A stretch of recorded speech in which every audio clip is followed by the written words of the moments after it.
इसी बीच एक बड़ी खबर है। दिल्ली विधानसभा चुनाव को लेकर बोले एमपी सीएम, दिल्ली में बीजेपी की सरकार बनने वाली है। केजरीवाल ने सिर्फ झूठ पर झूठ बोला है। केजरीवाल ने दिल्ली के वोटर का अपमान किया है। जेल जाने के बावजूद केजरीवाल सीएम बने रहे। केजरीवाल को दिल्ली की जनता सबक सिखाएगी, आपसे अपने अपमान का बदला लेगी जनता। बड़ी जानकारी आपको दे रहे हैं दिल्ली विधानसभा चुनाव को लेकर। मुख्यमंत्री ने कहा कि दिल्ली में बीजेपी की सरकार बनने वाली है। दिल्ली में 26 साल से सूखा है भारतीय जनता पार्टी के लिए। दिल्ली चुनाव को लेकर अब चुनाव की घोषणा होने ही वाली है। 26 साल से सूखा है विधानसभा के अंदर, बीजेपी की सरकार नहीं बन पाई है। क्या लगता है आपको? आपके नजर में एक थोड़ी चीज अटक रही, मैं बताता हूं। आप ये देखिए, दिल्ली के अंदर यशस्वी प्रधानमंत्री के नेतृत्व में सरकार बनाने के साथ से लेकर के दिल्ली की सातों सीट लगातार भाजपा के पास है। आपको ये दिखाई नहीं दे रही? बिल्कुल, ये है भाजपा और ये है प्रधानमंत्री का अपना काम लोकसभा करने जीत का रहे, तरीका। विधानसभा नहीं जीत पा रहे। राज्यों के चुनाव को लेकर के मैंने कहा है, जो झूठ का प्रोपेगेंडा फैलाया गया था, उसके धीरे धीरे सारे के सारे पत्ते खुलते जा रहे हैं।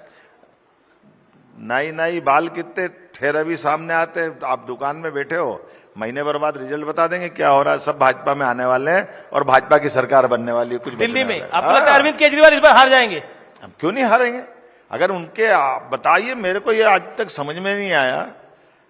इस देश का दुर्भाग्य है, राज्य के मुख्यमंत्री मतलब राज्य का प्रथम नागरिक, और हम ओथ लेते हैं माननीय, और उनकी तो पार्टी और बड़ी वाली थी जिनने कहा था कि वो करप्शन के खिलाफ रहेगी। लेकिन इतने बड़े आरोप लगने के बाद किस भाव से वो जेल में रहते हुए मुख्यमंत्री रहे, ये उनका सवाल नहीं था। माफ करना, ये दिल्ली के एक एक वोटर का अपमान उनने किया है कि हमने इसलिए नहीं दिया था वोट कि हमारे वोट में जाने वाला जेल काटे और बेशर्मी से इस्तीफा नहीं दे। इसका हिसाब दिल्ली की जनता चुकता करेगी, ये मैं गारंटी दे सकता हूं। पर कहीं संविधान में तो लिखा नहीं हुआ कि आप जेल जाएंगे तो इस्तीफा देना चाहिए। तो संविधान में ये भी नहीं लिखा था कि वो शपथ लेकर के किसी बेशर्मी पे किसी सीमा तक चले जाएंगे। उनके पहले कई सारे नैतिकता के आधार पर कितने उदाहरण भरे पड़े हैं। आप बताइए, हमारी पार्टी के राष्ट्रीय अध्यक्ष माननीय लालकृष्ण आडवाणी जी अभी हैं, केवल लाल डायरी में नाम लिखा था, वो भी पूरा नहीं लिखा था। एल के का अर्थ कुछ भी निकल सकता था, लेकिन उन्हें ऐसी बात पे से अपने सांसद पद से भी इस्तीफा दिया, राष्ट्रीय अध्यक्ष पद से भी इस्तीफा दिया। उन्होंने कहा मुझे नहीं रहना जब तक मैं निर्दोष साबित नहीं हूं। ये उदाहरण उनको दिखना चाहिए था। हमारी पार्टी के एक नहीं 50 उदाहरण ऐसे भरे पड़े, लेकिन न तो वो कांग्रेस के ना बीजेपी के, किसी उदाहरण के बजाय उनने कहा कि ये संविधान की गलियां ढूंढते हुए, ये वही लोग थे जिनने कहा था मैं बंगला नहीं लूंगा, बंगला लिया, मैं गाड़ी नहीं लूंगा, गाड़ी ले ली, मैं अपने घर वालों को किसी को आगे नहीं करूंगा, मालूम पड़ा किसको आगे किया, मैं किसी हालत में करप्शन बर्दाश्त नहीं करूंगा। सबसे बड़ा आरोप क्या लगा है, आज जमानत पे कौन है, मैं जमानत नहीं लूंगा, जमानत लेके क्यों बाहर आ गए। मैं लंबी फेहरिस्त बता सकता हूं, लेकिन मुझे लगता है कि उन पे बोलना भगवान बताए, उनकी आत्मा जाने और वो जाने। अपन अपने राज्य से मतलब अपने क्या लेने देना, जनता अपने आप हिसाब चुकता कर देगी।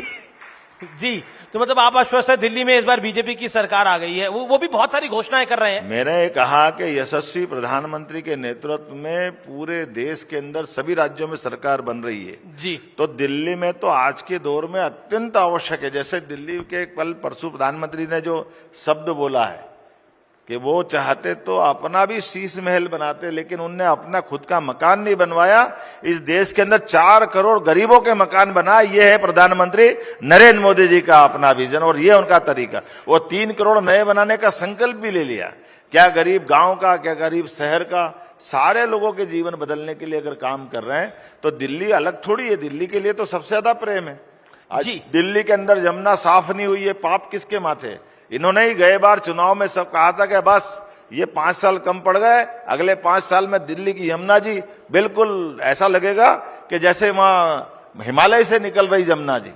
वो हिमालय तो छोड़ो, पता नहीं किस तरह की दुनिया में आज भी हैं, लेकिन सिवाय झूठ बोल के सगुफा चलाने का। लेकिन मुझे लगता है कि थोड़ा उन पे बोलना अब ज्यादा पर्याप्त है, इतना कि किसी और राज्य के अब तो वो उस स्थिति में भी नहीं है।